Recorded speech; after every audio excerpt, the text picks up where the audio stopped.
Hi everyone, हम लोग बात करेंगे भागलपुर में मैकेट्रॉनिक्स की बारे में। मैकेट्रॉनिक्स में दो मेजर कंट्रीज जिन्होंने सबसे ज़्यादा काम किया है, that is Germany and Japan. अब इसके पीछे रीज़न क्या है कि उन्होंने क्यों मैकेट्रॉनिक्स में काम किया। आप देखो, दोनों ही कंपनी एक्चुअली मैकेनिकल इंजीनियरिंग के वर्ल्ड लीडर्स हैं। जर्मन गाड़ियां आप देख लीजिए और जर्मन इलेक्ट्रॉनिक इक्विपमेंट्स, लिफ्ट वगैरह भी आप देखोगे तो आपको मिल जाएगा कि हाँ यार, ये तो है। ऑडी, बीएमडब्ल्यू, श्नाइडर इलेक्ट्रिक, या फिर ये जो लिफ्ट्स हैं जितनी, ये सारी जर्मन है। तो वो लोग मैकेनिकल के पाइनियर्स हैं। और फिर जापान में भी आप देखो तो 1960s में जितनी गाड़ियां थी, डैटसन वैटसन जितनी थी, वो सारी यूएस मार्केट, पूरा जापान में था। आप ये विकीपीडिया में भी चेक कर सकते हो। इन दोनों और अब प्रॉब्लम क्या आई, अब अगर हम इन्हें कंपेयर करें इंडिया से, तो प्रॉब्लम क्या आई। इंडिया में है लोग ज़्यादा, यहाँ है लोग कम, तो इनकी इंडस्ट्री तो बढ़ गई, लेकिन अब लोग हैं नहीं। इनकी पॉलिसीज ऐसी हैं कि ये बाहर से लोग मंगाना नहीं चाहते। जो यूएस की अलग है, वो बाहर से मंगा लेते हैं, ये मंगाना नहीं चाहते थे। तो इन्होंने, क्योंकि नहीं मंगाना चाहते थे, इसलिए इन्होंने चीज़ों को ऑटोमेट किया। इसलिए मैकेट्रॉनिक्स आ पाई। तो मैकेट्रॉनिक्स का मेन मुद्दा आने का यही था कि मेरी इंडस्ट्री जो मैकेनिकल चीज़ें बना रही है, उसमें मैं ऑटोमेट कर दूं। और वो इसलिए हेंस मैकेट्रॉनिक्स, हेंस रोबोटिक्स आ गई।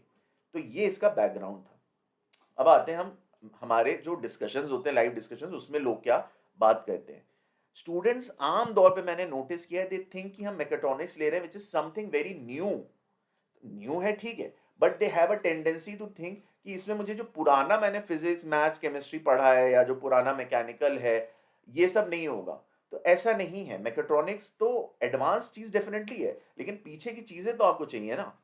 वो उन्हें लगता है बहुत सोफिस्टिकेटेड चीज है, जिसमें बस सोचूंगा महीन सा और वो हो जाएगा। It is all about ideas. No, it is about implementing ideas. So mechatronics is a very difficult field altogether, because it is a combination of mechanical, electronics and computer science. Now we come into कि क्या ये industry अच्छी है, क्या मैं करना चाहता हूं इसमें। अगर आप इंडिया में जाओगे, तो इंडिया में ऑटोमेशन पे काम इस वक्त हो रहा है। आप जर्मनी या जापान जाके देखिए, हर चीज़ ऑटोमेटेड है। जापान में अगर आप रेस्टोरेंट में हैं, तो वेटर जो आ रहा है वो एक रोबोट है। ऑटोमेटेड ट्रेस जा रही हैं। अगर आप जर्मनी में इंडस्ट्री में जाते हो, तो सब रोबोटिक गाड़ी बन रही है पूरी। अगर आप फ्रांस में जाते हो, तो रोबोटिक सर्जरी हो रही है। रोबोटिक सर्जरी हो रही है। तो डेफिनेटली स्कोप तो है। बट इंडिया में क्या अभी है? तो अभी इंडस्ट्री का ऑटोमेशन शुरू हुआ है। डेफिनेटली हमारे पास पहले हम मशीन्स जो है नॉर्मल यूज कर रहे थे, मैकेनिकल मशीन्स जो इलेक्ट्रिसिटी से चल रही हैं। अब हम सीएनसी यूज कर रहे हैं, जो एक न्यूमेटिक इलेक्ट्रॉनिक मशीन है। तो वहां मैकेट्रॉनिक्स अब शुरू हो चुकी है। लेकिन क्या वो मशीन्स हम बना रहे हैं? तो कहीं ना कहीं हम बना रहे हैं, तो वो इंडस्ट्री में आप जा सकते हो। उसका मेंटेनेंस, इंस्टॉलेशन, ये सब आप कर सकते हो। आपको एक स्पेसिफिक मिलेगी। आप धीरे धीरे उस कंपनी में बढ़ोगे। आप स्वीडन से जब मशीन्स मंगाओगे, उन्हें इंस्टॉल करोगे, उनको सही करोगे, उनकी मेंटेनेंस करोगे, तो आप धीरे धीरे जब वीपी के पोजीशन पे पहुंचोगे, आपकी होगी 50, 60, 70 लाख इन हैंड सैलरी। ऐसे होने के डेफिनेटली चांसेस हैं।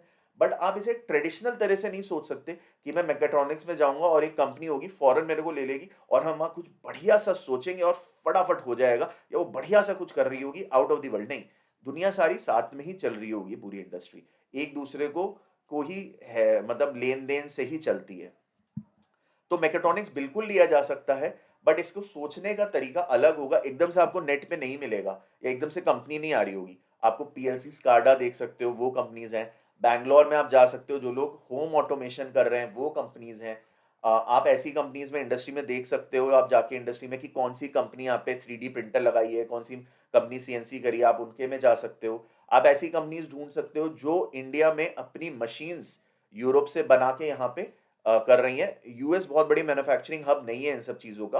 तो मोस्टली आपको यूरोपियन कंपनीज मिलेंगी जो इसमें कर रही हैं। प्लस आप बायोलॉजी की जो जितनी भी मशीन्स हैं, मैकेट्रॉनिक्स, उसमें भी जा सकते हो आप, अगर सही से पढ़ो तो आप मशीन्स जो हॉस्पिटल्स में हैं, उसमें भी आप जा सकते हो।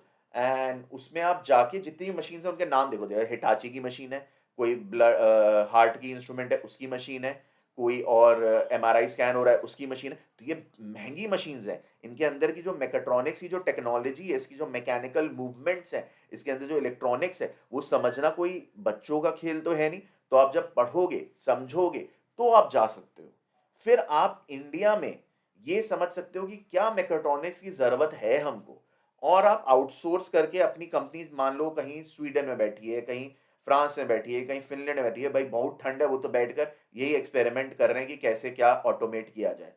तो आप वहां उन्हें बता सकते हो कि ये बना दो तो हम यहाँ बेच लेंगे।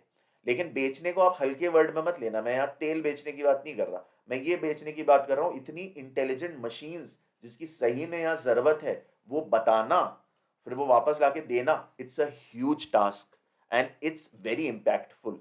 तो अगर आप ये ले रहे हो तो इस सोच से बड़ा हुआ जा सकता है, लेकिन ये सब छोड़ के आप सोचो कोई और तरीका, तो I don't think so it will work. अगर है तो you can tell me, I am ready to listen, we can have a discussion on our live sessions.